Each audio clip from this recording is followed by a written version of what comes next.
And focusing on Puerto Rico now, the island's financial future is in serious jeopardy. The Caribbean island and U.S. Commonwealth holds debt totaling more than $72 billion. Puerto Rico defaulted on a due installment more than a week ago. Then it paid only the $628,000 interest on a $58 million payment. The island's governor is expected to lay out a proposal for debt restructuring next month. So how exactly did Puerto Rico get into such a mess? CCTV's Nitza Soledad Perez explains. Puerto Rico is on the brink of default.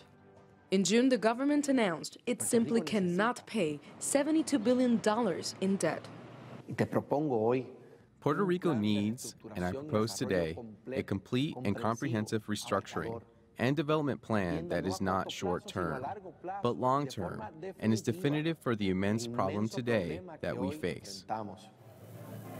Economists point to several reasons for Puerto Rico's debt crisis, including the island's municipal debt per capita, which is huge. There have been years of financial mismanagement, an oil-dependent energy sector, and a failure to develop its tourism industry.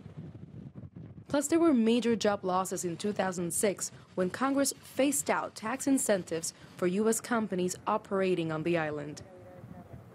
When facing its own economic troubles, the U.S. city of Detroit filed for bankruptcy. But that's one thing Puerto Rico cannot do, since it's not a U.S. city. U.S. bankruptcy law makes no provision for a territory or a U.S. state to declare bankruptcy. Now, there are calls for Washington to make changes to the laws to include Puerto Rico.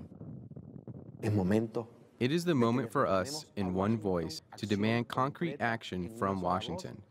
Action from Washington now. Action so that they can finish approving the changes to Chapter 9, so that Puerto Rico can count on the same protection that other jurisdictions have.